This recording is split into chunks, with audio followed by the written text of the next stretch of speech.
السلام علیکم۔ فوج نے عمران خان کے بارے میں صفائی پیش کر دی کہ بھئی ہم نے اس کو نہیں پالا، فوج سیاست کے معاملات میں مداخلت نہیں کرتی، اور پی ٹی آئی کا رویہ اور عمران خان کا رویہ اسٹیٹ کے بارے میں نیگیٹو ہے۔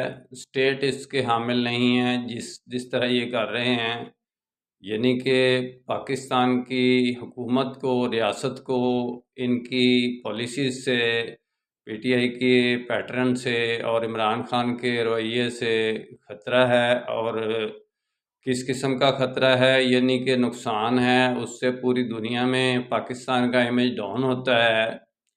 تو یہ پارلیمنٹ پیٹرن پر تو کام کر ہی نہیں رہے، پارلیمنٹ پیٹرن پر تو پی ٹی آئی آ ہی نہیں رہی۔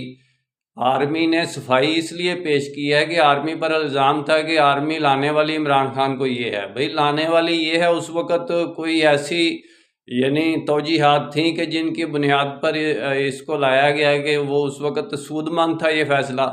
اس کے بعد آرمی نے یا باقی جتنے بھی پاکستان کے یعنی کہ ڈیولپمنٹ کرنے والے ادارے ہیں، ان کی آئیڈیا چینج ہو گیا اور انہوں نے کہا کہ اس کو نہیں، یعنی کہ چینج کرو، اس کو دوسری پاور کو لاؤ، تو وہ اس کا فیصلہ ہو گیا، تو اس کو پش بیک کرنے کا فیصلہ ہو گیا۔ تو مانے نہ، یعنی کہ اگر سلیکٹڈ ہے تو ریجیکٹڈ بھی ہو سکتا ہے، یعنی یہ تو گورنمنٹ کا کام ہے جو مرضی کرے۔